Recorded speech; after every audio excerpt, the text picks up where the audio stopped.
तो आज हमारे चर्चा का विषय है क्या डिवोशन, क्या भक्ति, क्या स्पिरिचुअलिटी हमारे लिए प्रैक्टिकली। एक तो बात है कि हाँ वो एक इंस्पिरेशन हो सकती है, बट प्रैक्टिकली क्या वो हमारे लिए आ, कुछ लाभदायक हो सकती है। क्या हमारे जीवन में प्रैक्टिकली हम इन आ, भय से और इस संशय से बाहर निकलने में क्या हमारी हेल्प कर सकती है, उसको देखने का प्रयास करेंगे और कुछ प्रैक्टिकल एस्पेक्ट्स को देखेंगे। सो जब कभी बात होती है आ, जीवन की कठिनाइयों से डील करने की, तो इसको बोलते हैं अंग्रेजी में प्रैग्मैटिज्म। मतलब how to be pragmatic. Pragmatic means you can say practical in real world.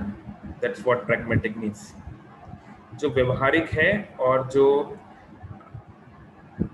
है और इस समय की के अनुसार है, समय के मांग को पूरी करता है, उसको प्रैग्मेटिक बोलते हैं। तो जनरली जब हम किसी भी समस्या की सॉल्यूशन की बात करते हैं तो लोग प्रैग्मेटिक सॉल्यूशंस चाहते हैं, और कई बार प्रैग्मेटिक तो चाहते ही हैं और तुरंत भी चाहते हैं। लाइक आजकल का जो ज़माना है, it's the era of speed.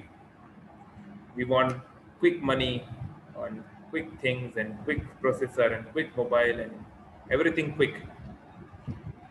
और पर जीवन की बहुत सारी ऐसी चीज़ें होती हैं जो फिंगर टिप्स पे काम नहीं करती, हमारे बताए अनुसार चीज़ें नहीं चलती। और एटलीस्ट कोविड क्राइसिस ने तो इस बात को क्लियर कर दिया है कि हम जितना अपने आप को स्मार्ट समझते हैं, हम लोग हमारा उतना कंट्रोल है नहीं नेचर के ऊपर जितना हम लोग समझते हैं। तो ये बहुत नेचुरल है कि जब हमें क्लैरिटी ना हो, जैसे जब अंधेरा होता है, अभी रात का समय है, तो रात्रि में हम बाहर जाने में हमें एक इनसिक्योरिटी लगती है। अरे रास्ते में कुछ पत्थर पड़ा होगा तो मैं गिर जाऊं तो, अगर खासकर कोई जंगली इलाका है तो कोई जानवर मेरे पर अटैक कर दिया तो, कोई चोर अटैक कर दिया तो, कुछ लोग कहीं भूत भूत आ गया तो जब अंधेरा होता है तो बहुत ही स्वाभाविक है कि एक डर, उस कार्य को करने के लिए एक संशय मन में आता ही है। बहुत स्वाभाविक है, बहुत नेचुरल है। जबकि दिन में ऐसी संभावना कम होती है क्योंकि उस समय प्रकाश है, उस समय लाइट है। तो डेफिनेटली स्पिरिचुअल विजडम हमको वो लाइट तो देता ही है, हमको वो प्रकाश तो देता ही है, हमको वो ज्ञान देता ही है जिससे हम देख सकते हैं चीज़ों को। लेकिन केवल इतना ही नहीं, वो प्रकाश देने के साथ साथ हमको रियल वर्ल्ड के हैंडी टूल्स दे सकता है जो हमें आने वाले चोरों से, जानवरों से और अन्य प्रकार की चीज़ों से बचा सकते हैं। तो उसके विषय में आज हम लोग चर्चा करेंगे। So is faith on God practical way of dealing with crisis. Specially मैंने यहाँ क्राइसिस लिखा है क्योंकि कई लोग बोलते हैं ठीक है जब सब कुछ नॉर्मल सिचुएशन में ठीक है, लेकिन अभी तो आप लोग ये सब बारे में बात मत करिए, अभी केवल ऑक्सीजन सिलेंडर्स और ब्लड और बेड्स और इस सब की बातें होनी चाहिए। अभी ये सब तो, इस सब का क्या फ़ायदा बात करने का। कई बार लोग इस तरह सोचते हैं। तो लेट अस फर्स्ट एग्जामिन ये फेथ क्या है, ये विश्वास किसको कहते हैं, what do we understand by faith. क्योंकि कई लोग का ऐसा मानना है, इवन कई तथाकथित स्पिरिचुअल लीडर्स का भी ऐसा मानना है कि there is no need of faith in spiritual life. Faith मतलब होता है कि ये बिलीफ कि when we say faith on God, तो ये अवश्य राखी वे कृष्ण विश्वास पालन, ये एक भरोसा कि भगवान हमारे साथ में है, भगवान देख रहे हैं और वो हमारी केयर टेक करेंगे, वो हमारा ध्यान रखेंगे। इसको फेथ बोला जाता है, ये भगवत विश्वास बोला जाता है, श्रद्धा बोला जाता है। तो कई बार लोग सोचते हैं फेथ की क्या आवश्यकता है, क्या हमारे जीवन में फेथ आवश्यक है। तो हो सकता है कि कोई व्यक्ति धार्मिक हो या अधार्मिक हो सकता है कि वो कोई फलाना धर्म को मानता हो, अलग अलग पद्धति को मानता हो, वो सोचता हो कि मैं भगवान को नहीं मानता, मैं केवल मेडिटेट करता हूँ या जो भी। लेकिन कोई भी व्यक्ति बिना फेथ के इस लाइफ को जी ही नहीं सकता। दुनिया, हमारे लाइफ में हर चीज फेथ से बंधी हुई है। फॉर एग्जाम्पल, जब हम लोग जाते हैं, गाड़ी चलाते हैं, तो हमको दिख रहा है कि ग्रीन सिग्नल है। हम लोग एक चौराहे पे पहुंचे, एक स्क्वायर पे पहुंचे, तो हमने देखा कि ग्रीन सिग्नल है। तो हम ये फेथ हमारे मन में रहता है कि क्योंकि ग्रीन सिग्नल है तो जो अपोजिट एंड है वहां पे रेड सिग्नल जरूर होगा और कोई गाड़ी आके मुझे नहीं ठोकेगी। इस भरोसे के साथ हम आगे चलते हैं। हमेशा तो हम ये चेक नहीं कर पाएंगे कि एक बड़े स्क्वायर में कि कौन कौन जा रहा है, कौन कौन आ रहा है। जब हम एक बार्बर के शॉप में जाते हैं, बाल कटाने जाते हैं, तो हमारे हाथ दोनों नीचे होते हैं और बार्बर के हाथ में नाइफ होता है, उसके हाथ में चाकू है, उस तरह है। वो चाहे तो हमारी गर्दन काट सकता है, लेकिन हमको फेथ है कि बार्बर ऐसा नहीं करेगा, हालांकि वो कर सकता है। जब हम डॉक्टर के पास जाते हैं, हमको थोड़ी ना मालूम है कि भाई ये बीमारी के लिए ये दवाई चलेगी, या ये टेस्ट लगेगा, ये लगेगा, वो लगेगा। तो हमको फेथ करना पड़ता है कि हाँ, ये डॉक्टर हमारे पहचान के हैं, किसी ने उनको रिकमेंड किया है, एक अच्छे अस्पताल में है, उनके पास डिग्री है, तो इट शुड बी रीजनेबल। तो हर एक चीज में हम बाउंड है फेथ से। जब हम फर्स्ट स्टैंडर्ड में थे, हम लोग नहीं जानते थे एबीसीडी क्या होता है, 1 के बाद 2 ही क्यों आता है, 3 क्यों नहीं आता, लेकिन हमको उस समय वो एक्सेप्ट करना पड़ता है चीजें। तो फेथ तो हमारी लाइफ का इंटीग्रल पार्ट है ही। हाँ, लेकिन जब हम बोलते हैं कि faith can be dangerous, that means blind faith. Blind faith मतलब कि अब आपके हाथ में चोट लगी है और डॉक्टर बोल रहा है डायलिसिस करा लो, तो फिर तो आपके मन में प्रश्न उठना ही चाहिए कि अगर हाथ पैर में चोट लगी है तो डायलिसिस क्यों होगी। या मान लीजिए आप देख रहे हैं, इन सभी उदाहरण को आप एक एक करके देख सकते हैं। आप आप ऐसे स्कूल में जा रहे हैं जहाँ पे जो है टीचर्स जो है क्वालिफाइड नहीं है, या उनका खुद का ज्ञान नहीं है, तो फिर ऐसे व्यक्ति में फेथ करना ठीक नहीं है। तो फेथ शुड बी रीजनेबल। श्रद्धा जो है वो ज्ञान के साथ मिश्रित होनी चाहिए, उसका आधार होना चाहिए ज्ञान। अगर faith is not based on the foundation of wisdom, then it can turn into superstition. अगर श्रद्धा ज्ञान के आधार पे नहीं खड़ी है, तो श्रद्धा जो है वो अंधविश्वास बन सकता है, और अंधविश्वास बहुत घातक हो सकता है कई बार।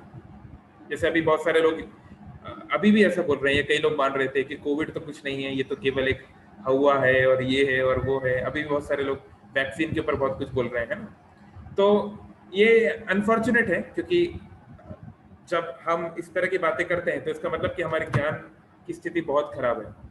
दुनिया में प्रैक्टिकली लोग मर रहे हैं, प्रैक्टिकली समस्याएं आ रही हैं, और हम उसको अगर हम एक हवा माने, एक झूठ माने, तो ये बताता है कि कई बार हम जिन लोगों से ये सुनते हैं, जहाँ व्हाट्सएप पे हम पढ़ते हैं, उन पे फेथ करना ठीक नहीं था। तो भगवान के ऊपर, फेथ के ऊपर हम आते हैं। Let's not talk about faith in general. तो जस्ट आप लोगों के लिए, मॉडर्न ऑडियंस के लिए, एक लिटिल मॉडर्न एग्जाम्पल। तो 2015 में एक मूवी रिलीज हुआ था जो कि एक रियल लाइफ इंसिडेंट्स के ऊपर बेस्ड है, कुछ हद तक। ऑफ कोर्स कोई भी मूवी पूरी तरीके से परफेक्ट तो नहीं होता एडेप्शन। सो उसका नाम था लिटिल बॉय। तो जो लोग जानते हैं थोड़ा बहुत, जो लोग हिस्ट्री में इंटरेस्टेड रहे हैं या जिनको इस प्रकार की चीज़ें पसंद है, तो जानते होंगे कि अमेरिका ने जापान के ऊपर 2 एटम बम गिराए थे। तो उस 2 एटम बम में एक एटम बम जो था, जो कि हिरोशिमा के ऊपर गिराया गया था, उसका नाम था little boy. So like how is it related to faith in God? Just have little patience, will come to that. So ये एक कहानी है एक छोटे बच्चे की जिसकी हाइट थोड़ी कम थी somehow. As you can see this in this particular poster. और तो ये आपको जैसे पता होगा कि America was not in the war. European शक्तियां लड़ रही थी जर्मनी से और इटली से। फिर जापान इंटर करता है और जापान जो है अमेरिका के पर्ल हार्बर पर अटैक करता है। तो उसके बाद अमेरिका डिसाइड करता है, आइजनहावर और अमेरिकन प्रेसिडेंट डिसाइड करते हैं कि they have to retreat, they have to do something about it. तो बहुत सारे अमेरिकन्स को, जो कि सोल्जर्स नहीं हैं लेकिन उनको भी रिक्रूट किया जाता है। जब युद्ध का समय आता है तो हर किसी को जो है सेना में जाना पड़ता है। सो ये एक बच्चा रहता है जिसको उसके पिताजी को सरकार बोलती है कि आपको जाना पड़ेगा युद्ध लड़ने जापान से। तो वो जापान से युद्ध लड़ने के लिए जाते हैं। बहुत समय बीत जाता है, तो फिर उनके जो टीम है, उनकी जो आर्मी रेजिमेंट है, उसके ऑफिसर एक दिन आते हैं और उनकी माँ को बताते हैं, इसकी माँ को, कि आपके पति जीवित हैं कि नहीं हमें मालूम नहीं, वो एक हमले में वो हैं, जो उनकी यूनिट जो है पूरी तरह इधर उधर हो गई है, हम उनको ट्रैक नहीं कर पा रहे हैं। और ये बहुत पुरानी बात है, 1940s की बात है, 80 साल पुरानी बात है। तो अब ये छोटे बच्चे के इसके मन में ये विश्वास है, उसको ये फेथ है कि क्योंकि मेरे पिताजी मुझे बोल के गए हैं कि he will come back, he will definitely come back, उसका बहुत स्ट्रांग फेथ है। And he lives in a small town, एक छोटे से शहर में रहता है, जहाँ पे लोग उसका मजाक उड़ाते हैं कि तुम अपने आप को क्या समझते हो, तुम्हारा फेथ। तो एक बहुत फेमस एक्सप्रेशन है बाइबल में, उसको बोलते हैं फेथ कैन मूव माउंटेन्स। आपने बहुत बार सुना होगा ये, कि फेथ जो है, विश्वास जो है, वो पर्वतों को भी हिला सकता है। ये it comes from a book of Matthews, जिसमें जीसस बोलते हैं कि by a small faith which is equivalent to mustard seed, if you would proclaim to the mountain that you go from this place to that place, it will go. इसका मतलब है कि mustard seed यानी कि सरसों का दाना, अगर आपने सरसों का दाना देखा, बहुत छोटा सा होता है, तो अगर हमारे अंदर सरसों के दाने के बराबर भी अगर श्रद्धा है, तो वो श्रद्धा के अंदर इतनी शक्ति है कि पर्वत को हिला दे। तो ये छोटा सा बच्चा था, वो तो इतना दुनिया को नहीं समझता था, तो उसने जाके चर्च में बोला कि मेरे को पूरा विश्वास है कि मेरे पिताजी वापस आएंगे, लेकिन आप लोग मुझे बताइए मैं क्या करूं, व्हाट शुड आई डू। तो जो चर्च में जो फादर थे, उसने उसको 3 चीजें करने की दी, उसको एक लिस्ट बना के दिया कि आप ये चीज करो और आपके पिताजी जरूर वापस आएंगे, which is of course an impossible thing. तो वो कुछ चीजें करता है, कई चीजें इंटरेस्टिंग है। और यहाँ पे आप जो पिक में देख रहे हैं, वो एक लिटरली एक माउंटेन को हिलाने का प्रयास करता है, क्योंकि जो थर्ड चीज था उस लिस्ट में वो था टू मूव अ माउंटेन, और वो लिटरली इसको करता है। और this is a real world situation, ये असली में हुआ, लेकिन इसका एक साइंटिफिक रीजन भी है। And it really that time really it सेम्ड that the mountain is moving. Actually में उसी समय पे अमेरिका के वेस्टर्न शोर पे एक छोटा सा अर्थक्वेक आया था, और जिस समय ये बच्चा ये कर रहा था, उसी समय वो अर्थक्वेक आया। तो पीपल थॉट कि रियली जब ये बच्चा कर रहा है, जब ये पूरे विश्वास से भगवान को बुला रहा है, तो सच में पर्वत हिल रहा है। So it's a remarkable story, so if you like you can see. तो हम लोग इससे कुछ लेसन्स देखेंगे बाद में कि व्हाट हैपेंड। और ऐसे बहुत सारे लेसन्स स्क्रिप्चर्स में तो है ही, बहुत सारे, like Prahlad. Some of us, आज सुबह हम लोग चर्चा कर रहे थे प्रहलाद के बारे में। तो प्रहलाद केवल 5 वर्ष का बालक था। 5 वर्ष का बालक वो क्या करेगा, वो किसी का क्या बिगाड़ सकता है, लेकिन उसका सबसे बड़ा दुश्मन उसका खुद का पिता बन गया। और क्यों बन गया? क्योंकि प्रहलाद जो है भगवान की भक्ति करना चाहता था, वो भगवान विष्णु को समर्पित होना चाहता था। तो हिरण्यकशिपु से ये बात बर्दाश्त नहीं थी, क्योंकि हिरण्यकशिपु का जीवन का एक ही लक्ष्य था, how to kill God, how to kill Vishnu. और वो देख रहा है कि मेरा खुद का ही बेटा मेरे दुश्मन के साथ जा रहा है, तो ये बात उससे सहन नहीं हुई। तो प्रहलाद को सबसे पहले सर्पों से कटवाया गया, कुछ नहीं हुआ। फिर उसको बहुत सारे अस्त्र शस्त्रों से मारने का प्रयास किया गया, कुछ नहीं हुआ। फिर आप जैसे पिक्चर में देख रहे हैं, एक ऊंचे पर्वत की चोटी से उसको फेंक दिया गया। तो जस्ट इमेजिन करिए, आप 5 साल के बच्चे हैं और आपको एक 200 फुट की ऊंचाई से जो है फेंक दिया जाए। So how will you feel? Like you will, हम लोग चिल्ला रहे होंगे, स्क्रीम कर रहे होंगे। So but Prahlad was very cool about it, because he had faith, very strong faith, और सच में भगवान आया और उसको बचाया। ऐसे हम बहुत सारे केसेस देख सकते हैं। Draupadi, so Draupadi is not an ordinary woman. Draupadi was born from the yagya. Draupadi का जन्म हुआ था यज्ञ से, और वो दुनिया के 5 सबसे शक्तिशाली पुरुषों की पत्नी थी। कुरु वंश की वो बहू थी, जो कि सारी दुनिया का ऊपर राज्य करते थे। लेकिन जब उसके जीवन में कठिनाई आई, इतनी तीव्र कठिनाई आई कि ना ही उसके पति, ना ही उसके परिवार के बड़े बड़े सदस्य, कोई इसकी हेल्प नहीं कर पा रहा था। तो कितनी बड़ी क्राइसिस है एक महिला के लिए, इससे बड़ी क्राइसिस क्या हो सकती है? ऑफ कोर्स कोविड एक क्राइसिस है, but it's not the maximum things, इससे भी बहुत बुरी हो सकती है कई लोगों के लिए। तो इससे उससे बड़ा खतरा, इससे बड़ा कठिनाई, भय, इनसिक्योरिटी किसी के लिए क्या होगा कि आपको पहाड़ से फेंक दिया जाए या आपके वस्त्र जो है आपको निर्वस्त्र करने का प्रयास किया जाए। गजेंद्र, सो भागवतम में एक और स्टोरी है गजेंद्र का। So Gajendra was not an ordinary elephant, this is not from earth, एक दूसरे प्लैनेट की बात हुई। तो वो जो है एक एक तालाब में अपने पूरे परिवार के साथ खेल कूद कर रहा था। उसकी बहुत सारी पत्नियां थी, हथिनियां, और बहुत सारे बच्चे थे। तो उसी समय पे एक क्रोकोडाइल आया और उसने उसके पैर को पकड़ लिया। तो ऑल दो गजेंद्र बहुत शक्तिशाली था, सारे एलिफेंट क्लैन का वो अध्यक्ष था, लेकिन जल में तो मगरमच्छ की शक्ति ज्यादा है। तो उसने बहुत प्रयास किया, बहुत समय तक युद्ध हुआ, लेकिन वो उसको कंट्रोल नहीं कर पा रहा था, वो नहीं जीत पा रहा था। Not Audible. जितेश, आपको सबसे लेफ्ट में जाके ऑप्शन होता है, उसको क्लिक करना पड़ेगा। कोई इनको बता दीजिए प्लीज कैसे करते हैं। कोई जितेश को बता दीजिए पर्सनल मैसेज करके हाउ टू यूज जूम। तो हाँ, तो इतनी कठिनाई में था। तो अब देखिए, अगर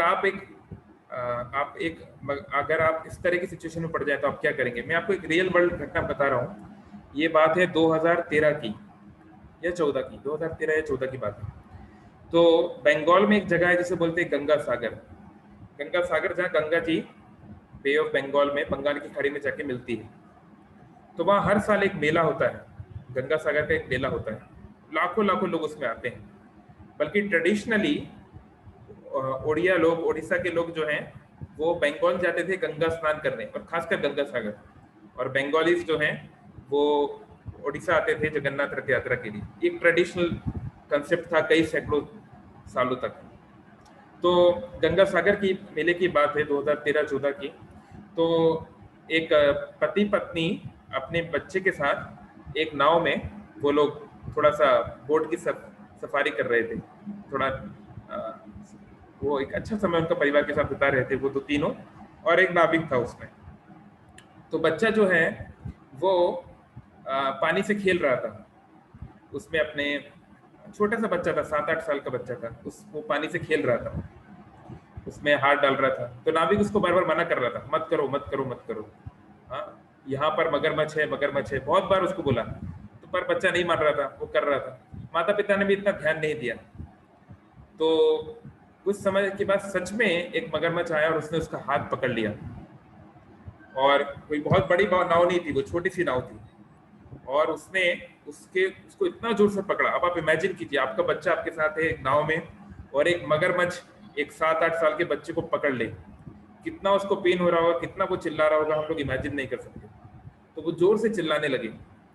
तो सभी उसके माता पिता बहुत परेशान हो गए, वो उसको पकड़ रहे थे, उसको छोड़ नहीं रहे थे, पूरी ताकत लगा रहे थे। और मगरमच्छ तो मगरमच्छ है, उसकी शक्ति भी ज्यादा है। तो वो धीरे धीरे वो नाव भी बिल्कुल इम्बैलेंस होने लगी। और अभी वो लोग नदी के काफी अंदर थे, और नाविक चलो तैरना जानता है, लेकिन मगरमच्छ के सामने तो उसको डर लगेगा।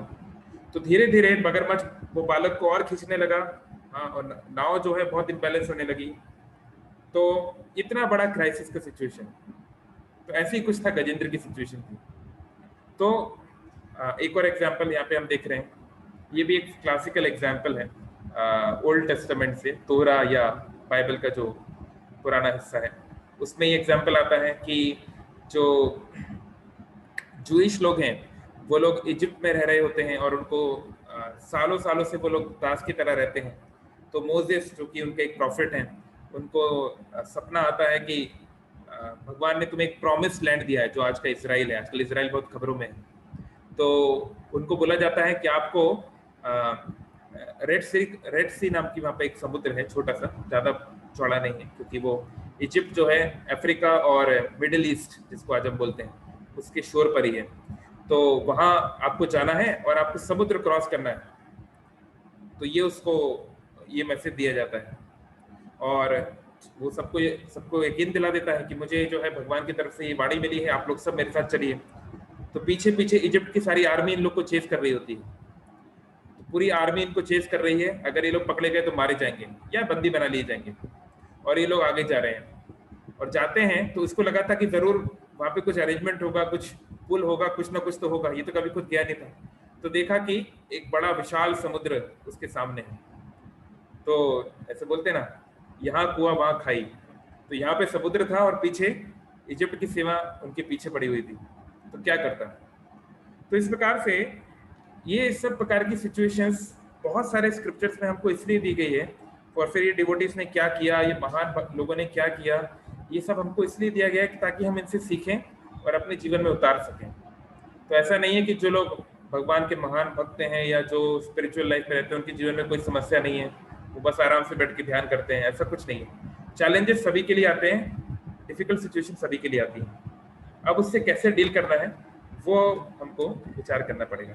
और इवन मॉडर्न लाइफ में भी, इवन इस्कॉन अभी 55 इयर्स ओल्ड इंस्टीट्यूट है, ज़्यादा पुराना इंस्टीट्यूट नहीं है, लेकिन 55 साल के इतिहास में ही इस्कॉन ने बहुत सारी ऐसी सिचुएशंस देखी हैं जहाँ पे कि it's like a do and die situation, करो या मरो की स्थिति। आज इस्कॉन के सबसे ज़्यादा भक्त भारत में हैं, उसके बाद बांग्लादेश में है, उसके बाद रशिया में है। तो रशिया जो कि 1989 तक यूएसएसआर था, सोवियत संघ था, वहाँ पे किसी भी प्रकार के रिलीजन की प्रैक्टिस करना मना था, और खासकर एक न्यू और unorthodox Hare Krishna type of religion. तो दे वर वेरी स्ट्रिक्ट पीपल, वो लोग कम्युनिस्ट हैं, वो लोग नास्तिक हैं, किसी भी प्रकार से भगवान, भगवद गीता, ये सब बातों को वो लोग टॉलरेट नहीं करते। इसको जो है एक सरकार के विरुद्ध साजिश माना जाता है किसी प्रकार के रिलीजन की बात करना। जैसे अभी भी इसको अंग्रेजी में बोलते हैं हर्मिट किंगडम। हर्मिट किंगडम मतलब एक ऐसा देश, ऐसा राज्य जो सारे दुनिया से कटा हुआ है, उसको हर्मिट किंगडम, जैसे अभी नॉर्थ कोरिया है, लाइक दैट। सो एनीवे, तो वहां पे शिला प्रभुपाद मॉस्को गए थे 3 दिन के लिए, और वो भी प्रभुपाद क्योंकि इंडियन थे और इंडिया और यूएसएसआर के बीच अच्छे संबंध थे उस समय तक, तो उनको जाने का मौका मिला था। केवल 3 के दिन के लिए गए थे प्रभुपाद, और 3 दिन में वहां उनको 2 लोगों से उन्होंने मुलाकात की, 2 बच्चे, 20-22 साल के बच्चे थे। उसमें से एक इंडियन एम्बेसडर का सन था, जो भारत के राजदूत थे उसका सन था, और एक उसका एक फ्रेंड था जो रशियन था। तो जो भारतीय लड़का था वो तो वैसे भी सब बहुत कुछ जानता था गीता के बारे में, तो वो थोड़ा बहुत सुना, पर वो रशियन बच्चा पहली बार सुन रहा था कि भगवान नाम की कोई चीज होती है, नहीं तो भगवत गीता कुछ है, और ऐसा मेडिटेशन ये होता है, इससे आपको हैप्पीनेस मिल सकता है, ये वो। तो 3 दिन में वो इतना प्रभावित हो गया शिला प्रभुपाद से कि उसने 3 दिन के अंदर ही दीक्षा ले ली। लाइक जो लोग इस्कॉन में, वो जानते हैं कि 3 दिन तो छोड़ दो, 3 साल में भी इस्कॉन में दीक्षा मिलना बहुत मुश्किल है, बहुत कठिन है, लेकिन उसको प्रभुपाद जी ने 3 दिन के अंदर दीक्षा दे दी, और वो एक बहुत समर्पित भक्त बन गया। शिला प्रभुपाद की शक्ति थी, वो ऐसा कर पाते थे। तो उस अकेले व्यक्ति ने, जिसका अनंत शांति दास उनका नाम हुआ आगे चल के, उन्होंने अकेले इंग्लिश भगवत गीता को रशियन में ट्रांसलेट किया, और उसको ब्लैक मार्केट में बेचना पड़ता था। आप रिलीजियस उसको डायरेक्टली नहीं बेच सकते, तो अंडर कवर उसको जो है दूसरी जगहों पे पहुंचाने के लिए स्मगलिंग करनी पड़ती थी, बुक्स की, चैंटिंग बीड्स की, बहुत कुछ। इसके ऊपर एक बुक है सॉल्टेड ब्रेड, जो कि एक रियल घटना के आधार पे बहुत सालों तक इस्कॉन के बहुत सारे भक्तों ने, कुछ भक्तों ने अपने जान भी दिए, बहुत 2-3 भक्तों के जान गई, बहुत सारे भक्तों को पागल खाने में रखा गया, बहुत प्रकार के उन्होंने कष्ट झेले। तो ये प्रकार के प्रॉब्लम्स जो है, क्राइसिस है ना, जब 1992 में बाबरी मस्जिद को ढहाया गया अयोध्या में, तो बहुत सारे इस्कॉन के जो टेम्पल्स हैं वो मुस्लिम कंट्रीज में, कजाकिस्तान में, अजरबैजान में, तो वहाँ पे अजरबैजान में क्या हुआ कि इस्कॉन का जो सेंटर था उसको चारों तरफ से घेर लिया गया, क्योंकि मुसलमान लोग गुस्सा में थे कि हमारे हिंदुस्तान, तुम लोग जहाँ से आए हो, तुम हिंदू धर्म के तुम्हारे फॉलोअर हो, तुम्हारे, और हिंदुस्तान में हमारी मस्जिद को गिराया गया है, तो हम तुम्हारे सेंटर को जला देंगे, ये कर देंगे, और it was a very difficult situation. तो इस प्रकार से हम सभी को रेडी रहना पड़ेगा कि कभी भी हमारे साथ हो सकता है, कभी भी इस प्रकार की सिचुएशन आ सकती है, कोरोना हो चाहे ना हो, लेकिन मुश्किलें कभी भी हमारे जीवन में, कठिन, बिल्कुल जीने मरने की सिचुएशन कभी भी आ सकती है। ऐसे एक और एग्जांपल है हिलादिनी देवी दासी का। Like she was an American but she was in West Africa, और she was actually killed by bullets. तो ये मैं एग्जांपल्स इतने सारे इसलिए दे रहा हूँ कि ये नहीं कि ये सब जो भक्त लोग थे वो सतयुग में रहते थे लाखों सालों पहले और वो कुछ करते थे, ये अभी की बात हो रही है, 1990s 95 और अभी की बात थी। तो हमको इन सब से हम क्या सीख ले सकते हैं? तो भगवत गीता के 6 चैप्टर के 22वें श्लोक में भगवान बोल रहे हैं कि जो 6 चैप्टर है ये योग के बारे में बताता है, स्पेशली मन को कैसे कंट्रोल करें और मन को कैसे योग पद्धति में लगाएं, इस बारे में चर्चा करता है बेसिकली 6th चैप्टर। तो वहां पे भगवान बोल रहे हैं कि इस ज्ञान को जो प्राप्त करता है, इस पद्धति को जो सिद्ध करता है, जो उसको रियलाइज करता है, इस प्रोसेस को, उसके लिए इससे बढ़कर इस संसार में कोई लाभ नहीं है, या लब्धा चापरम, इससे बढ़कर कोई परम नहीं है, यही सबसे परम लाभ है। क्यों? क्योंकि एक बार व्यक्ति इसमें स्थित हो जाए, यस्मिन स्थित होना दुखे ना, इसमें स्थित होने के बाद ना दुखे ना, किसी प्रकार का दुख नहीं हो सकता। और कैसी सिचुएशन में? गुरु नापी, गुरु मतलब होता है हैवी, बड़ी से बड़ी मुश्किल सिचुएशन में भी विचल्यते, व्यक्ति विचलित नहीं होगा। तो हम सभी चाहते हैं कि हमारे अंदर भी ऐसी एबिलिटी आए कि हम कठिन से कठिन सिचुएशन को झेल पाए, मुश्किल से मुश्किल वक्त को हम लोग टॉलरेट करने के लिए, उसको टैकल करने के लिए हम तैयार हो पाए। तो उसके लिए क्या करना होगा, उसको हम लोग देखने का प्रयास करते हैं। तो पहली चीज है, अगर एक नाव को, एक जहाज को कठिन तूफानों से गुजरना है तो उसको स्टेबल होना बहुत जरूरी है। अगर हम खुद अंदरूनी रूप से स्टेबल नहीं है तो बाहरी रूप से हम लोग अनस्टेबल हो ही जाएंगे नेचुरली। यानी कि अगर हम लोग आंतरिक रूप से, अगर हमारे इमोशन, जैसे हमने पिछले कुछ हफ्तों में बात की है, how to control our emotions, how to control our mind, we have been taking care of this thing, तो वो सब चीजें बहुत महत्वपूर्ण है, क्योंकि ये आंतरिक जो स्टेबिलिटी है, ये एक रिक्वायरमेंट है एक्सटर्नल स्टेबिलिटी के लिए। तो first of all being stable, अगर जहाज की जो फाउंडेशन है वही कमजोर है, अगर वही स्टेबल नहीं है तो वो क्या तूफान को झेल पाएगा? वो तो नहीं झेल पाएगा। तो स्टेबिलिटी का ये अर्थ होता है, जैसे हम बोलते हैं कि that person is very stable, वो व्यक्ति बहुत स्टेबल है, वो जो है वो समवेद है, सभी प्रकार के सिचुएशन में, सभी प्रकार की स्थितियों को वो समान रूप से झेल पाता है। तो ये कब हो सकता है? जब व्यक्ति बहुत गहराई से इस संसार के नेचर को समझता है। जैसे अगर कोई व्यक्ति पहली बार, कोई नाविक, उसी उदाहरण को देखें, कोई नाविक जो है, कोई सेलर पहली बार गया सेल पे, पहली बार वो गया समुद्र में, अब वो तो देख के ही उसको जो है ऐसा तूफान आ रहा है और हवा चल रही है और शिप इधर उधर मूव हो रहा है और पानी कभी कभी अंदर आ रहा है, तो वैसे ही वो डर जाएगा, वो क्या लड़ाई कर पाएगा? तो इसलिए एक अनुभव होना बहुत आवश्यक है। इसलिए एक कोट है प्रॉफिट मोहम्मद का, तो प्रॉफिट मोहम्मद उसमें बोलते हैं कि don't tell me how educated you are, tell me how much you have travelled. मुझे ये मत बताओ कि आपकी कितनी शिक्षा है, मुझे ये बताओ कि तुमने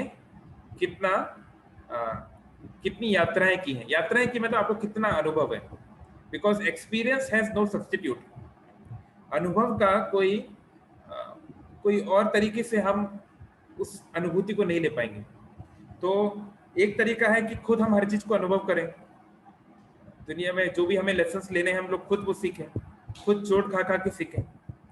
तो कुछ चीजें तो चोट खा खा के ही सीखनी पड़ती हैं, लेकिन अच्छा है, एक इंटेलिजेंट व्यक्ति वो है जो दूसरों की गलतियों से सीखे, कि जो लोग गलतियां किए हैं, हमारे साथ में जो लोग गलतियां कर रहे हैं, जो लोग करते आए हैं, तो उससे हम सीखें और जितना हो सके अवॉइड करें।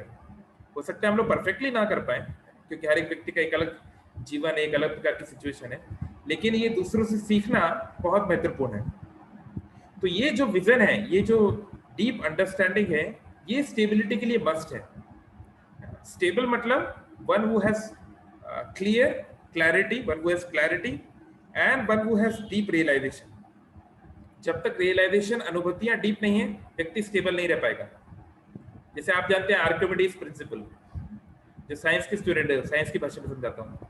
तो आर्किमिडीज प्रिंसिपल क्या है तो आप लोग जानते हैं। तो जो ग्रीक एम्परर था, उसने बोला आर्किमिडीज को, एक ग्रीक साइंटिस्ट काइंड ऑफ था, तो उसको बोला गया कि आपको, मैं एक बड़ा जहाज बनाना चाहता हूँ, और उस जहाज से, हालांकि कोई अच्छे काम के लिए नहीं, मैं जो है बहुत सारे स्लेव्स को, बहुत सारे दास लोगों को मैं जाऊंगा अफ्रीका से लेकर आऊंगा, एक बड़ा जहाज बनाना चाहता हूँ। तो आप ऐसा कुछ करो कि मेरा जहाज डूबे ना। जहाज बनाने में बड़ी मेहनत है उस जमाने में, तो मेरा जहाज डूबना नहीं चाहिए। आप कुछ ऐसा दिमाग लगाइए, आप ऐसा कुछ कीजिए। तो आर्किमिडीज जो है वो सोच रहा था कैसे कैसे हम हमारे जहाज को बचाएंगे, इतना भारी जहाज को हम कैसे तैराएंगे, क्योंकि उसको उस समय तक इस प्रकार का आइडिया वेस्टर्न साइंटिफिक वर्ल्ड में नहीं था कि एक बड़ा जहाज कैसे तैर सकता है, उसको बिना डूबे हम कैसे बचाएं। कई लोगों ने बहुत सारी चीजें प्रयास किया। तो आर्किमिडीज, आपने फेमस सुना होगा यूरेका। यूरेका बोलते बोलते जो है शहर में, वो कपड़े भी नहीं पहना था बल्कि नंगे पांव जो है वो सारे शहर में चिल्ला रहा था, यूरेका यूरेका। यूरेका मतलब चमत्कार, चमत्कार, मिरेकल। तो क्या मिरेकल उसने ढूंढा? उसने यही ढूंढा जिसे हम आजकल बॉयंसी का, फोर्स ऑफ बॉयंसी बोलते हैं या आर्किमिडीज प्रिंसिपल बोलते हैं। वो ये है कि जहां जितना पानी डिस्प्लेस करेगा, जितना फोर्स वो लगाएगा वाटर के ऊपर, उतना ही फोर्स उसके ऊपर वाटर लगाएगा और उस कारण से वो स्टेबल रह सकता है। तो वही बात है, जब हम लोग गुरुत्व नहीं होंगे, यही बात देखिए गीता भी यहाँ पे बोल रही है। यहाँ बोला ना गुरु नापी, गुरु मतलब होता है हैवी। तो अगर हम ही हैवी नहीं है, अगर हमारे अंदर ही हैवीनेस नहीं है, तो हम फ्लोट नहीं कर पाएंगे। हम पक्का जो है हम वाटर को डिस्प्लेस नहीं कर पाएंगे और हमारा डूबना निश्चित है। तो पहली बात तो हमको स्टेबल होना चाहिए, जो हमने पहले हमने चर्चा की। लेकिन क्वेश्चन उठता है कि कई बार स्टेबल रहना बहुत मुश्किल हो जाता है।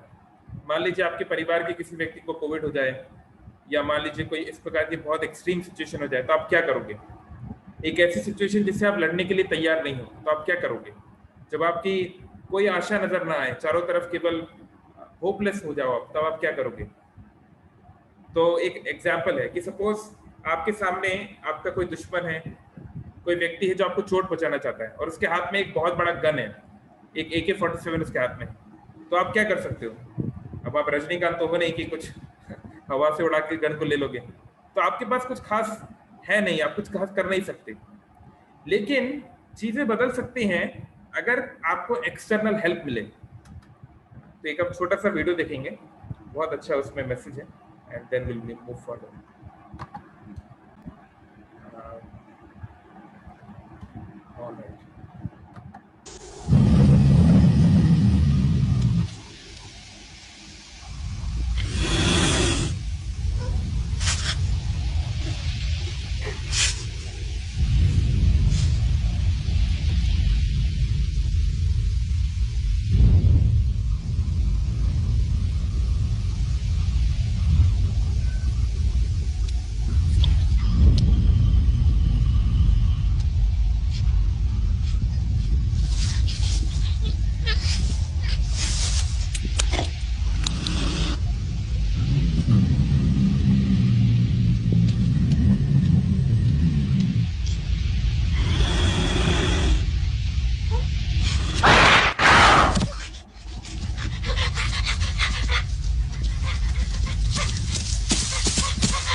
ओके,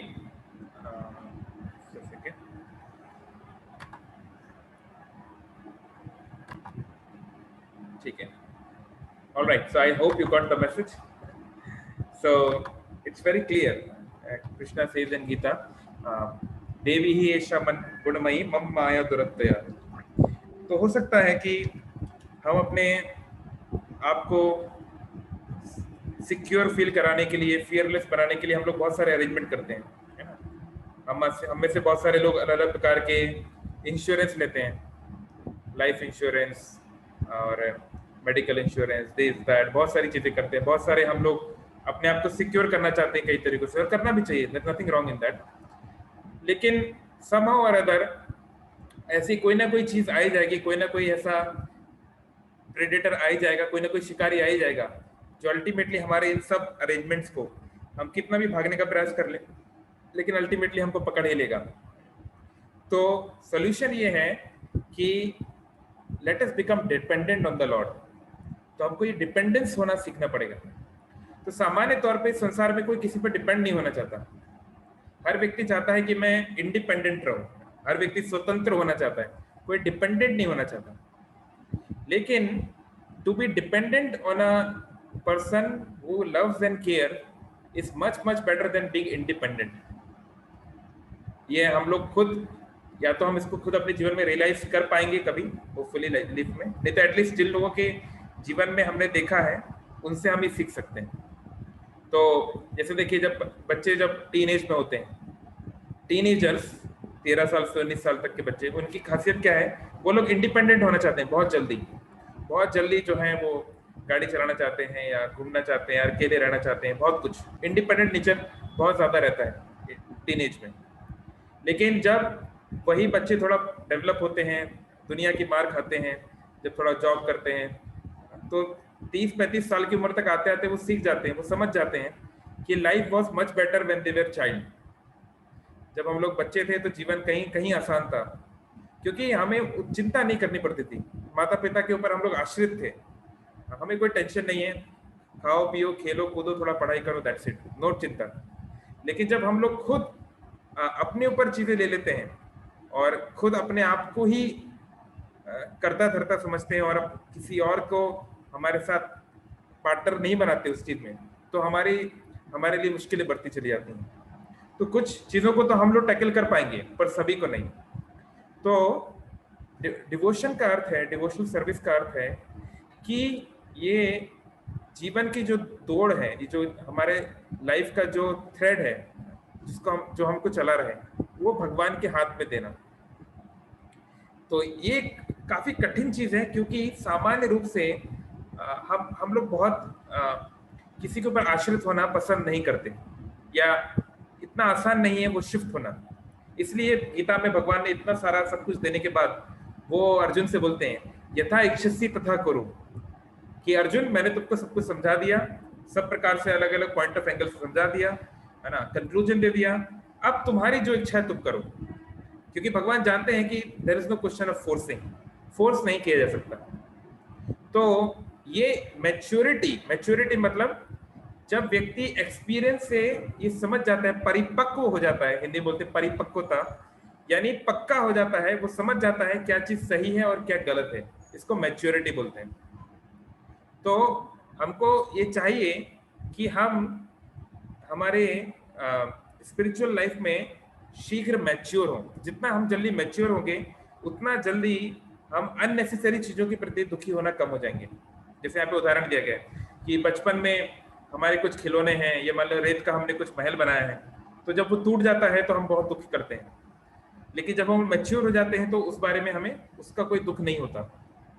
तो ऐसे ही बहुत सारी चीजों को जिनको हम अपना मानते हैं या जिनको हम सोचते हैं कि वो हमारे हाथ में है, और जब वो चीजें हमारे हाथ से खिसकने लगती हैं तो हम बहुत इनसिक्योर फील करते हैं, बहुत परेशान फील करते हैं. लेकिन अगर हम अगर हमारा ये मैच्योरिटी है कि इट्स बाउंड टू हैपन, कई चीजें हमारे हाथ में नहीं होगी, कई चीजें जो हैं हमारे कंट्रोल के बाहर हैं, और अल्टीमेटली ये दुनिया चलाने वाले हम नहीं हैं.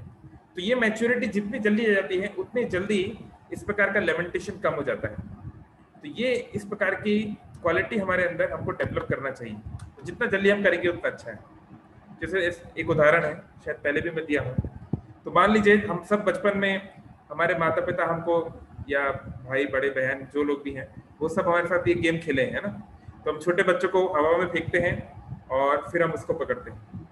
तो मान लीजिए पहली बार वो बच्चा जो है, उसको उसके पिता उसके साथ ये खेलना चाहते हैं, ये तरकीब करना चाहते हैं उसके साथ। तो पहली बार जीवन में, तो अभी उसको उन्होंने थोड़ा हवा में फेंका। तो जब उसको हवा में फेंका तो बच्चे को कैसा लगता है उस समय? वो बिल्कुल अनकंफर्टेबल फील करता है। उसको लगता है क्यों पिता ने मुझे फेंक दिया। वो रोने लगता है, चिल्लाने लगता है, क्योंकि इसको डर है कि मैं कहीं नीचे ना गिर जाऊं। उसके अंदर वो इंस्टिंक्ट है ना, कि उसके अंदर एक इंस्टिंक्ट है कि अगर मैं नीचे गिरा तो बहुत दिक्कत हो सकती है, बहुत कुछ हो सकता है। तो उसको बहुत प्रकार का चिंता है, वो रो रहा है, चिल्ला रहा है।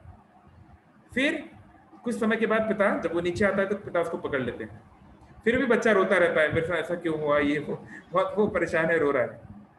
फिर कुछ समय के बाद पिता दोबारा करेंगे, तो दोबारा करते हैं तो फिर वो रोता है। लेकिन जब पिताजी बार बार करते हैं तो धीरे धीरे उसका उसका भरोसा बढ़ता है, क्योंकि वो देख पाता है कि पिता जो है वो हमेशा उसको पकड़ते हैं। फिर धीरे धीरे पिता भी हाइट बढ़ाने लगते हैं, उसको और ऊंचा फेंकने लगते हैं। तो फिर एक समय ऐसा आता है कि बच्चा पूरी तरीके से सिक्योर फील करता है, उसको डर नहीं लगता, बल्कि वो खुद ही बोलता है, हाँ पिताजी और ऊपर फेंको, और ऊपर फेंको, जॉय राइड, और मजा आ रहा है।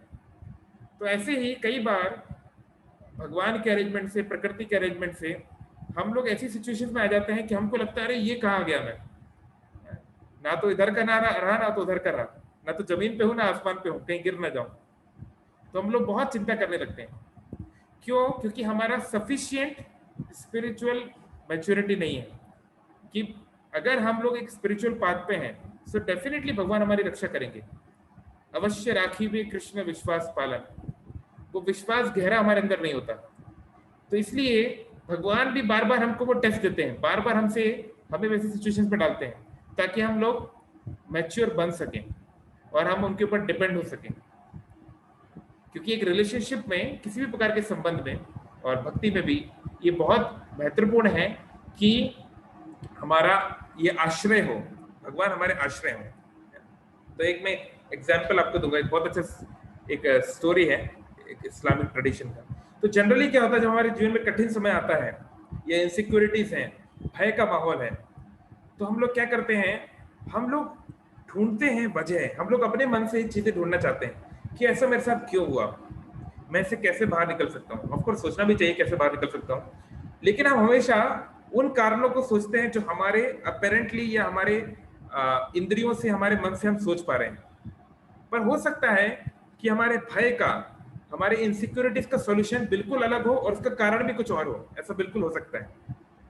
तो मैं आपको एक उदाहरण दूंगा, एक बहुत अच्छा स्टोरी है। तो एक बार क्या हुआ,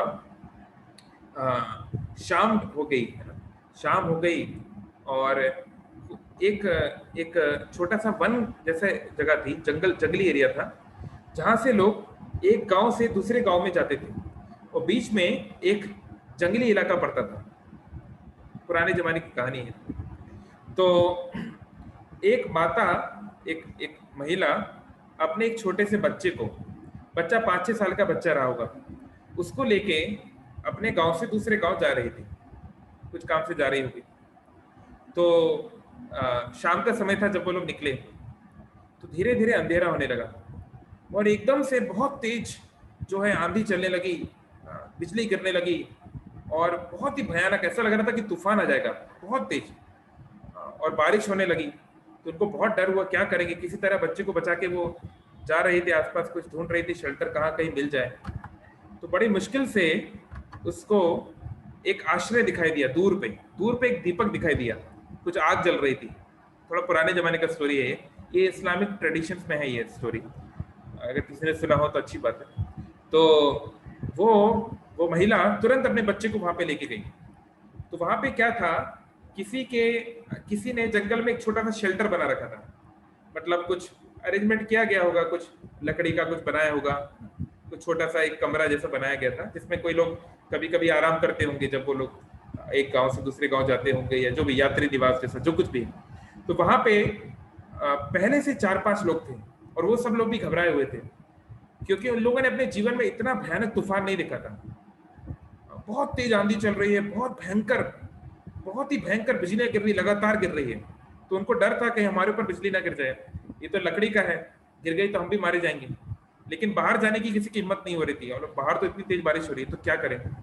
बड़ा कठिन समय था, इनसिक्योरिटी थी, फियर था, बहुत बुरा माहौल था। तो फिर क्या हुआ कि जब ये महिला और ये बच्चे आ गए, तो ये लोग कुछ 6-7 लोग वहां पे थे, छोटे से एक उस कुटिया में। तो लगातार जो है बिजली उस कुटिया के बाहर गिरने लगी, लगातार 2-3 बार लगातार गिरने लगी। तो वहां पे एक इमाम था, इमाम मतलब कि एक रिलीजियस टीचर, एक जो मॉस्क में या मस्जिद में जो पढ़ाते हैं कुरान, तो एक इमाम था। तो इस इमाम ने कहा ये भगवान का, अल्लाह का हमारे लिए एक मैसेज है। तो बोले क्या मैसेज है? बोले हम में से जरूर कोई व्यक्ति है जो बहुत गलत काम किया है, बहुत सारे उसने जो है वो बहुत क्रूर रहा है, उससे बहुत गलत काम किया है, और आज भगवान उसको मार के रहेंगे, प्रकृति उसको मार के रहेगी, इसलिए इतने सारा जो है ये लाइटिंग हो रही है, इतना सारा जो है ये बिजली चल रही है, और बार बार हमारे कुटिया के पास में गिर रही है। तो हम में से जरूर, हम 7 लोगों में से जरूर कोई ऐसा है जिसने ये, जिसके ऊपर भगवान का ये जो क्रोध है, रैथ ऑफ गॉड, अल्लाह का कहर बरसने वाला है। तो हम नहीं चाहेंगे कि उसके चक्कर में हम सभी लोग मारे जाएं। हम सब तो भगवान को मानने वाले लोग हैं, हम लोग क्यों मरे? तो मुझे लगता है कि हम में से सबसे जो पापी व्यक्ति है उसको कुटिया के बाहर भेज देना चाहिए, और वहां पे अगर उसके ऊपर बिजली गिरेगी तो गिरेगी, है ना, कम से कम हम लोग तो बच जाएंगे, है ना। तो ये अल्लाह का आदेश है हम लोग को। तो अब वो तो इमाम जो बोल रहा है सब लोग मानने लगे, हाँ हाँ इमाम जी जो बोल रहे हैं सब मानना पड़ेगा। तो उन्होंने क्या किया, उन्होंने एक सर्वे किया, अच्छा उन 7 लोगों में से कौन है। तो एक व्यक्ति दिख रहा था, थोड़ा सा कालो का लूटर था, उसके कपड़े उतने अच्छे नहीं थे, शायद चोरी चकारी करता होगा, क्या करता होगा पता नहीं। तो सभी लोगों ने उसको पकड़ लिया। तो वो चिल्लाने लगा, नहीं नहीं नहीं मैंने कुछ नहीं किया है, मैं तो बिल्कुल जो है, मैं कभी कोई गलत काम नहीं करता हूँ, मुझे आप लोग बाहर मत भेजिए, इतनी बिजली चल रही है, पता नहीं मेरे ऊपर गिर गई तो क्या होगा। लेकिन किसी ने उसकी नहीं सुनी और उसको जबरदस्ती भेजा गया। तो उसको भेज दिया गया, वो दूर खड़ा हो गया पेड़ के नीचे, या खड़ा था, अब क्या करेगा, बिजली तो गिरी रही है लेकिन कम से कम अपने आप को पानी से बचाए, तो पेड़ के नीचे खड़ा था। तो बिजली गिर रही थी लेकिन उसके ऊपर नहीं गिर रही थी, अभी भी कुटिया के आसपास गिर रही थी। तो फिर इमाम ने बोला लगता है ये व्यक्ति नहीं है, तो उसको दूर से इशारा किया, तुम वापस आ जाओ। तो उसको वापस बुलाया, बोला ये नहीं है, कोई और है, किसी और को भेजा जाए। तो फिर दूसरे व्यक्ति को पकड़ा गया, ऐसे करके 3-4 लोगों को पकड़ा गया। फिर आखिर में जो सरपंच, जो गांव का जो मुखिया था, जो सबको पकड़ पकड़ के भेज रहा था, तो सब लोग की नजर उस पर गई कि अब ये तो यही है जो किया होगा, वही आखिरी में, इमाम के ऊपर तो शक नहीं कर सकते। तो उन्होंने उसको भेजा कि तुम जाओ। तो उसको भी भेजा गया, लेकिन फिर वही प्रॉब्लम है कि बिजली उसके ऊपर नहीं गिर रही है, अभी भी कुटिया के पास में गिर रही है। सब लोग बड़े चिंतित हो गए, क्या करें, हम तो बाहर भी नहीं निकल सकते, कुछ कर भी नहीं सकते, इतना बुरा हाल है। तो फिर इमाम ने उस बच्चे की ओर देखा, तो बोला कि सामान्य तौर पे तो बच्चे जो हैं वो कोई गलत काम नहीं करते हैं, और महिलाएं तो क्या कर पाएंगी, वो तो कुछ नहीं कर रही होगी ऐसा कुछ। लेकिन मुझे लगता है कि ये बालक, इसकी आंखें कुछ ज्यादा ही काली हैं, कुछ गड़बड़ है। तो मुझे लगता है ये बालक जो है ये शैतान का भेजा हुआ है, इसलिए अल्लाह हमारे पर इतना गुस्सा कर रहे हैं। तो इस बालक को जो है इसको कुटिया से बाहर भेजा जाए, यही हमारी समस्या का जड़ है, यही हमारे भय का माहौल बना रहा है। तो ये शैतानी बच्चे को कुटिया के बाहर भेज दो। तो माँ जो है बच्चे को पकड़ के बोलने लगी, अरे आप किसी बात कर रहे हैं, ये तो 5 साल का बालक है, ये क्या शैतानी कार्य किया होगा, हाँ आप लोग जो है उसके ऊपर आरोप लगा रहे हैं, ये बिल्कुल गलत है। लेकिन सब लोग जो है कोई उसकी बात नहीं माने और जबरदस्ती बच्चे को बाहर भेजने लगे। तो माँ ने बोला कि नहीं, अगर वो जाएगा तो मैं भी जाऊंगी। तो वो बच्चे को पकड़ के वो वहां दूर जाके पेड़ में खड़ी हो गई। तो ये सब लोग को लगा, तो फिर बिजली गिरना बंद हुई थोड़ी देर के लिए। तो सबको लगा कि देखो हमने सही किया, हमने उस व्यक्ति को पहचान लिया जो हमारे भय का कारण था। तो सभी लोग खुश हो गए। तो जैसे ही वो लोग थोड़ा खुश हुए, तुरंत एक बहुत ही भयानक बिजली आई, लाइटिंग आई, और सीधा उस कुटिया के ऊपर गिरी, और वो 5 के 5 मारे गए। उन 5 का ऑन स्पॉट डेथ हो गया। तो ये ट्रेडिशन में स्टोरी है कि उन लोगों को लग रहा था कि वो बच्चा उनके भय का कारण है, वो जो है उनके दुख का कारण है। बल्कि भगवान ने बिजली उनके ऊपर अभी तक इसलिए नहीं गिराई थी क्योंकि वो बच्चा उनके साथ में था, और जैसे ही इस बच्चे को उन्होंने अपने से अलग किया तो वो वो बिजली उनके ऊपर गिर गई। तो ऐसे ही कई बार लोग इस प्रकार से सोचते हैं कि जब उनके जीवन में कुछ कठिनाई आ जाती है ना, कई लोग बहुत ही अजीब अजीब बातें करते हैं। घर में भगवत गीता रखोगे तो युद्ध हो जाएगा, और महाभारत रखोगे तो लड़ाई हो जाएगी, और न जाने क्या क्या बहुत अजीब अजीब बातें करते हैं। और किसी की किसी का बच्चा जन्म हो जाए तो जो है ये नहीं करना चाहिए, वो नहीं करना चाहिए, बहुत सारी अजीब अजीब प्रकार की बातें, और दूसरों के ऊपर ब्लेम करना, है ना। सरकार निकम्मी है, प्रधानमंत्री निकम्मे हैं, मुख्यमंत्री निकम्मे हैं, ये निकम्मा है, वो निकम्मा, इन लोगों के कारण मेरे को दुख मिल रहा है।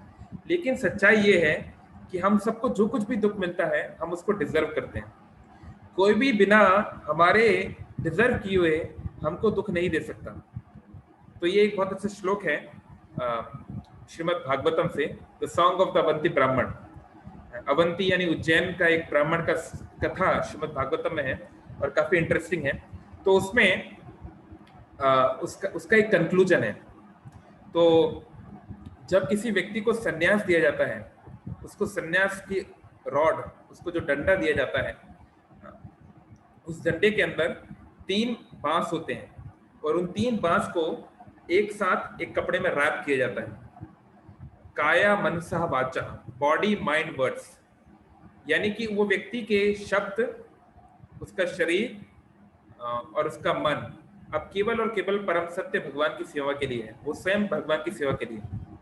ये सन्यासी को वो डंडा दिया जाता है, और जब उसको डंडा दिया जाता है, ये सन्यास दंड दिया जाता है, सन्यास मंत्र दिया जाता है, तो उसके कानों में एक मंत्र बोला जाता है।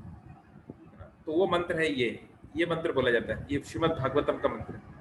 तो डोंट वरी, ऐसा नहीं है कि सुनते हम लोग जो है सब घर बार छोड़ के सन्यासी बन जाएंगे, नहीं। लेकिन ये हमारे अंदर वो स्पिरिट ला सकता है, क्योंकि एक सन्यासी का कोई नहीं होता, उसको नहीं मालूम कि वो आज रात को कहाँ सोएगा, क्या खाएगा, कल कहाँ जाएगा, कुछ भरोसा नहीं है। लेकिन फियरलेस है, कोई डर नहीं है उसको। क्यों? कि भजहु रे मन श्री नंद नंदन अभय चरणार विंदरे, क्योंकि जो नंद नंदन भगवान श्री कृष्ण के चरणों में जो शरण में जाता है, उसका अभय खत्म हो जाता है। तो ये श्लोक ये बोलता है कि ये जो संसार है, ये संसार के जो मुश्किलात हैं, जो दुख है, जो अविद्या है, ये एक समुद्र के समान है, एक अथाह समुद्र है, और समुद्र को कोई तैर नहीं सकता। हो सकता है कि हम बहुत अच्छे तैराक हो सकता है कि हम माइकल फेल्प्स जिनको सबसे ज्यादा गोल्ड मेडल मिले हैं ओलंपिक्स के इतिहास में, बहुत बड़े तैराक हैं अमेरिका के वो, लेकिन वो भी समुद्र को नहीं तैर सकते, कोई भी समुद्र को नहीं तैर सकता। तो हम, हो सकता है हम में से कुछ लोग जो है अपने आप को ज्यादा सिक्योर कर पाते हो, अपने फियर्स को, इनसिक्योरिटीज को कंट्रोल करने के लिए कई प्रकार के अरेंजमेंट कर पाते हो, लेकिन इस संसार का नेचर इतना कॉम्प्लेक्स है कि हमारे सारे अरेंजमेंट्स जो है वो धरे के धरे रह जाते हैं अल्टीमेटली। तो ये इनसरमाउंटेबल है, इसको क्रॉस करना पॉसिबल नहीं है, इसको पार कर पाना पॉसिबल नहीं है। लेकिन एक तरीका है, क्या है कि अगर हम अपने आप को किसी प्रकार के कृष्ण के चरणों में, भगवान के चरणों में रख लें, तो भगवान के लिए पार करना मुश्किल नहीं है। भगवान जब वामन रूप में आए, तो विशाल रूप जब उन्होंने लिया, तो एक चरण में ही उन्होंने सारा नीचे से ऊपर तक के सारे लोग क्रॉस कर लिए। तो हमारे लिए पॉसिबल नहीं है, लेकिन भगवान के लिए तो पॉसिबल है।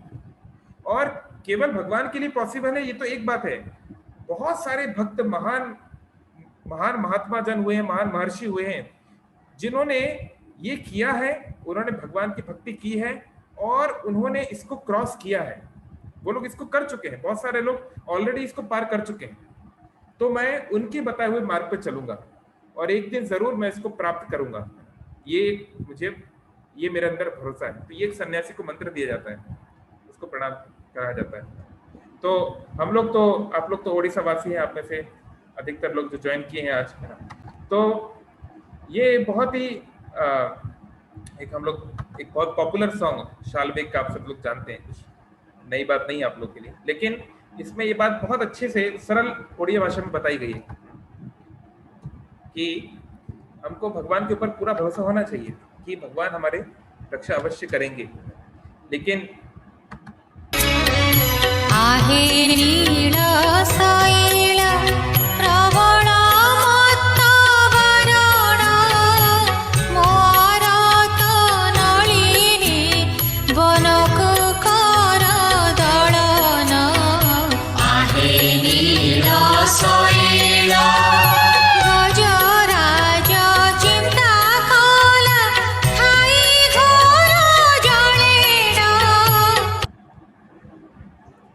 ये सब जो बातें हैं इनको बहुत सरल शब्दों में महान महान भक्त जैसे शाल्विक हुए, उन्होंने सरल भाषाओं में, देसी भाषाओं में हम सब के लिए रखे गए, ताकि हमको ये सब जो कॉम्प्लेक्स जो बातें हैं जो शास्त्रों में बताई गई हैं, जिनको समझना कई बार कठिन होता है, उनको सरल भाषा में बताया गया है। तो आहे नील शैला, जस्ट एक शॉर्ट में हम लोग इसको चर्चा कर लेते हैं, क्योंकि बहुत सारे भक्त जो है वो लोग उड़ीसा से नहीं है, तो उनको पता शायद होगा कि नहीं।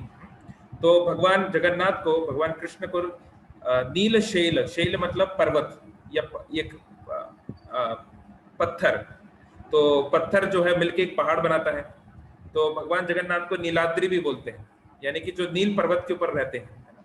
तो उनको ये एड्रेस करते हुए बोल रहे हैं प्रबल मत बारण, तो जैसे मो आरत नालनी वन को कुकर दमन, जैसे एक हाथी क्या करता है, एक बहुत सुंदर सा कमल लोटस का एक अरेंजमेंट है ना, एक तालाब में बहुत सारे लोटस हैं, तो एक हाथी आराम से इसको कुचल देता है। तो ऐसे ही मेरे जो कष्ट हैं, मेरे जो आरत, मेरे जो कठिनाइयां हैं, वो एक बहुत बड़ा तालाब की तरह है, उसमें बहुत सारे इस प्रकार के अलग अलग लोटस हैं। तो आप कृपया, क्योंकि आप तो एक महान शक्तिशाली हाथी हैं, आपके लिए ये तोड़ना कोई मुश्किल काम नहीं है, तो आप कृपया मेरी मदद करें।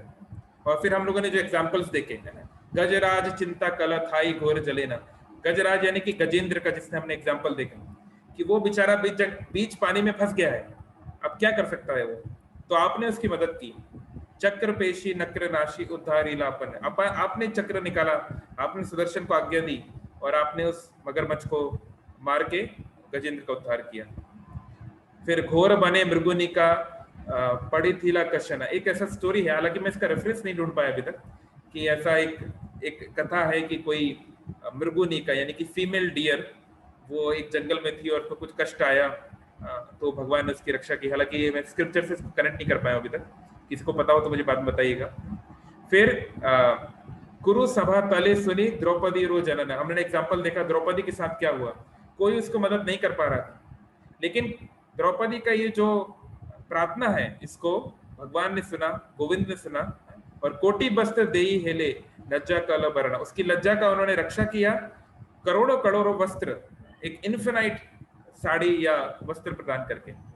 रावण भाई विभीषण गल शरण, शरण संभाले टाकू लंके कल राजन, तो विभीषण जिसको खुद उसके भाई ने जो है लात मार के भगा दिया, उसका कोई नहीं था, तो वो भगवान राम की शरण में आया, और सब लोग बोलने लगे, सुग्रीव बोलने लगे, अरे ये तो रावण का भाई है, आप उसको कैसे मदद कर सकते हैं, लेकिन भगवान ने बोला नहीं, जो मेरे शरण में आता है उसको आश्रय देने का मेरा वचन है।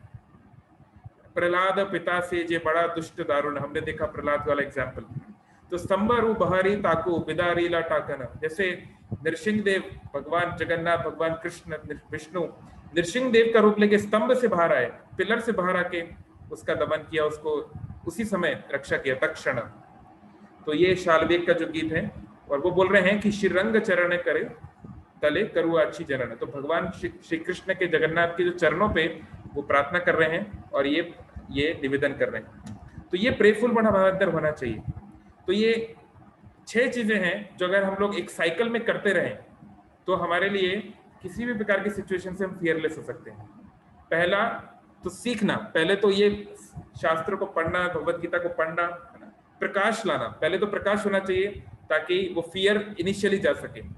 उसके बाद केवल प्रकाश होना या सही मार्गदर्शन, सही रास्ता जानना काफी नहीं है, उस रास्ते पर चलने के लिए डिटर्मिनेशन चाहिए, शक्ति चाहिए, तो वो प्रैक्टिस करना पड़ेगा। प्रैक्टिस है प्रोसेस, है ना, specially the chanting of the Hare Krishna mantra, ये हरे कृष्ण कृष्ण कृष्ण हरे हरे, हरे राम राम राम हरे हरे, जितना हम इसका अभ्यास करेंगे, इसको जप करने का, कीर्तन करने का, उतना मन शक्तिशाली होगा।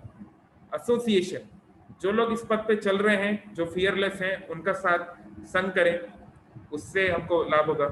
फिर फोकस, है ना, एक रास्ते में कई और चीजें मिलती हैं, लेकिन अगर हम अपने गंतव्य की ओर ध्यान दें, अपने डेस्टिनेशन की ओर ध्यान दें, तो फिर हमारे डेविएट होने के चांसेस कम है। क्योंकि जब हम डेविएट होते हैं तो हमको लगता है अरे मैं तो फंस गया, मैं तो कहाँ जाने वाला था, कहाँ जाने लगा, फिर इनसिक्योरिटी आएगी। और लगातार प्रार्थना करें और भगवान को सर्व करें। तो ये सिंपल सी चीजें अगर हम इसको करते हैं तो definitely we will be able to overcome all kind of insecurities in our life. Okay, thank you all very much. Hare Krishna. ठीक है, एक क्वेश्चन मेरे को दिख रहा है चैट बॉक्स में, पहले इसको ले लेता हूँ। नोट 6, अच्छा नाम से पूछेंगे तो अच्छा है। हम ये जानते हैं कि हर व्यक्ति अलग है, लेकिन हम हमेशा दूसरे से बेहतर क्यों बनना चाहते हैं? क्योंकि ये करने के प्रयास में हम हमेशा दुखी हो जाते हैं, क्योंकि अल्टीमेटली तो हर व्यक्ति अलग है। ओके, पर हम लोग ऐसा क्यों करना चाहते हैं? ऑल राइट, तो देखिए, जैसे एक रेस में जब हम लोग किसी रेस को देखने जाते हैं, तो ये नेचुरल है कि रेस के जितने पार्टिसिपेंट्स हैं वो दूसरे को हराना चाहते हैं, उससे पहले पहुंचना चाहते हैं, इसलिए तो वो रेस करने आए हैं। अगर वो रेस करने की उनकी इच्छा ही नहीं थी, उनके अंदर प्रतिस्पर्धा इसको बोलते हैं, प्रतिस्पर्धा, दूसरे से स्पर्धा करने की, कंपटीशन करने की फीलिंग थी ही नहीं, तो वो रेस करते ही क्यों? तो हम लोग इस संसार में आए, ये संसार क्या है? कृष्णा भूलिया जीव भोग वांछा करे। इस संसार में हम लोग इसलिए हैं क्योंकि हम लोग कृष्ण को भूलकर, भगवान को भूलकर एंजॉय करना चाहते हैं। We want to enjoy separately from God. तो जब हम भगवान को भूल के एंजॉय करना चाहते हैं, तो जब हम भगवान को ही भूल जाना चाहते हैं, तो बाकी लोग क्या है? बाकी फिर जीवों की क्या बात करें? तो हम इस संसार में सामान्य स्थिति ये है कि हम जो भी रिश्ते बनाते हैं, जो कुछ भी संबंध बनाते हैं, वो तब तक जब तक उससे हमें कुछ मिल रहा है। अंग्रेजी में कहावत है, you scratch my back and I scratch your back. तो ऐसा बहुत ही कम होता है कि बिना किसी कारण के कोई किसी की हेल्प कर रहा है, कोई किसी का मदद कर रहा है, प्रेम कर रहा है। ऐसा बहुत रेयर है ना? वो भी तभी होगा जब कोई स्पिरिचुअल कनेक्शन हो, तो नहीं तो जनरली वो नहीं होता। तो ये बहुत नेचुरली, क्योंकि हम लोग ये रेस करने आए थे, हम लोग अलग से इस संसार में आई हैं बड़ा बनने के लिए, भगवान बनने के लिए, ईश्वर बनने के लिए, कंट्रोलर बनने के लिए। तो हमारे अंदर ये नेचुरल प्रोपेंसिटी है कि कोई हमसे ऊपर बढ़ता है तो हमको अच्छा नहीं लगता, क्योंकि हम कंट्रोलर बनना चाहते हैं। तो ये हमारी कोर सिचुएशन बन चुकी है इस मटेरियल वर्ल्ड में, इस भौतिक संसार में। तो ये कैसे जाएगी? जितना हम अपने स्पिरिचुअल नेचर को रियलाइज करेंगे, केवल सुनना नहीं, रियलाइज जितना कर पाएंगे कि हम किसी से रेस लड़ने के लिए नहीं आए हैं यहाँ पे। ये एक मैराथन है, ये कोई स्पिरिट रेस नहीं है, स्पिरिट नहीं है, ये एक लंबी जर्नी है। तो जितना हम इस बात को रियलाइज कर पाएंगे कि आत्मा तो सच्चिद आनंद है, उसको किसी की आवश्यकता नहीं है, तो इस प्रकार से हम उतना ज्यादा इस नेचर को छोड़ पाएंगे। Okay, thank you. Aman pro question है कि गजेंद्र जो है इस पृथ्वी के नहीं, हाँ, गजेंद्र कोई सामान्य हाथी नहीं था, और गजेंद्र मोक्ष का जो स्टोरी है वो पृथ्वी लोक का नहीं है, एक दूसरे प्लैनेट का है, फ्रॉम अ डिफरेंट प्लैनेट। ठीक है, प्रकाश महतो, क्या आप कलयुग के कोई इंसिडेंट्स जानते हैं जब भगवान ने अपने भक्तों की रक्षा की? मैं इतने सारे एग्जांपल तो दिया आपको प्रकाश। इस्कॉन तो 55 साल पुराना है, केवल इस्कॉन तो कलयुग का ही है ना? ऐसे बहुत सारे इंसिडेंट्स मैंने, देखो मैं आपको एक उदाहरण दे रहा हूँ कि जब ये यूएसएसआर में इतना कुछ हो रहा था, सोवियत संघ दुनिया की दूसरी सबसे बड़ी शक्ति था, है ना, अमेरिका के बाद सबसे पावरफुल था, उससे कैसे इस्कॉन के ये 100-200 भक्त कैसे लड़ाई कर सकते थे? कैसे पॉसिबल था? पॉसिबल नहीं था। क्या उनकी शक्ति से वो लोग सोवियत संघ से लड़ सकते थे क्या? पॉसिबल नहीं था। लेकिन भगवान की शक्ति देखिए, उन लोगों का प्रचार बढ़ता गया, भगवत गीता का डिस्ट्रीब्यूशन शुरू हुआ, अंडरग्राउंड क्लासेस होती। आज भी पब्लिकली इस्कॉन का एक भी मंदिर रशिया में नहीं है पब्लिकली, लेकिन अंडरग्राउंड हजारों सेंटर हैं, हजारों, लाखों मिलियंस ऑफ डिवोटीज हैं रशिया में। अभी भी बांग्लादेश में केवल एक मंदिर है जो ओपन हुआ है अभी हाल ही में पब्लिकली, और बहुत कुछ सेंटर्स हैं, लेकिन अंडरग्राउंड या इलीगली बहुत सारे टेम्पल्स हैं, बहुत सारे। तो भगवान डेफिनेटली हेल्प कर ही रहे हैं, नहीं तो ये कैसे हो सकता था? और इतना हेल्प किए भगवान की जब ये एग्जीक्यूशन हो रहा था, प्रोसिक्यूशन हो रहा था, उसके कुछ साल के बाद सोवियत संघ टूट गया। दुनिया की सेकंड सबसे बड़ी पावर यूएसएसआर 15 देशों के अंदर टूट गई। आज जिसको हम रशिया बोलते हैं वो केवल एक देश है। यूएसएसआर के अंदर 15 देश और थे, वो पूरी तरीके से टूट गया। और फिर जब रशिया का उदय हुआ 89 में, तब थोड़ी पॉलिसीज बन गई, चेंज हो गई, और अब थोड़ा चीजें बेटर हो रही हैं। तो ये तो बिल्कुल कलयुग का क्या, ये तो 20 साल पुराना एग्जाम्पल है, 30 साल पुराना। और ऐसे बहुत सारे एग्जाम्पल्स हैं, खुद हम लोगों ने अपने जीवन में भी कुछ ऐसे छोटे छोटे एग्जाम्पल्स देखे हैं। है ना। तो ऐसा नहीं है कि भगवान जो है केवल सतयुग के और पुराने जमाने के लोग की हेल्प करते थे, इट्स नॉट लाइक दैट। लेकिन हाँ, जरूरी नहीं कि भगवान हमेशा हमारे शरीर की रक्षा करेंगे। भगवान बोले हैं कौन्ते प्रतिजानी ही नामे भक्ता प्रणश्यति। हे कुंती पुत्र, आप ये घोषणा कर दो कि मेरे भक्त का विनाश नहीं होता। लेकिन आप देखिए, भगवान के खुद के भांजे अभिमन्यु का वध हो गया, भगवान के खुद के भक्त जटायु का वध हो गया। तो भगवान ने तो अभिमन्यु को नहीं बचाया, जटायु को नहीं बचाया। तो जरूरी नहीं है कि भगवान हमेशा किसी के शरीर की रक्षा करे ना करें, लेकिन हाँ, उसकी आत्मा की, उसकी अगले जो आगे उसकी जर्नी है वो जरूर भगवान स्विफ्ट कर देंगे। तो कई बार किसी का जाना संसार में जरूरी है, किसी का मरना जरूरी है, तो करते के नियम है, कर्म फल है, बहुत सारी कॉम्प्लिकेटेड चीजें हैं, लेकिन उस व्यक्ति का कल्याण निश्चित है, वो आगे बढ़ता जाएगा, इसमें कोई डाउट नहीं। Okay, alright, can you please explain on the parent and little boy in the river with crocodile? Alright, हाँ, तो ये जो घटना है ये मतलब ये रियल घटना है। तो वो माता पिता कुछ नहीं कर पा रहे थे उस बच्चे को। तो मैं ये उदाहरण दे रहा था कि हम लोग सोचते हैं कि मेरे परिवार के लोग मेरी रक्षा करेंगे, जब मुश्किल समय आएगा तो मेरे माता पिता मेरी रक्षा करेंगे, लेकिन उस बच्चे की उसकी रक्षा उसके माता पिता भी नहीं कर पाए। और फिर वो नाविक ने बोला कि अगर आपने बच्चे को नहीं छोड़ा तो पूरी नाव डूब जाएगी और ये सारे मगरमच्छ हमको मार डालेंगे, तो आपको बच्चे को छोड़ना पड़ेगा। तो आप समझ सकते हैं माता पिता के लिए कितना कठिन होगा, लेकिन फिर उनको उस बच्चे को छोड़ना पड़ा और उसकी डेथ हो गई थी, फिर क्रोकोडाइल ने उसको मार दिया था। तो ये मतलब एक, it's a crude example but it's a real example कि जब कोविड होगा तो कोई आपकी रक्षा नहीं कर पाएगा, कोई डॉक्टर, कोई माता पिता, कोई आपकी हेल्प नहीं कर सकते अगर चीजें सबके बाहर हैं। तो इसलिए हमको शरणागत होने का अभी से तैयारी करनी पड़ेगी।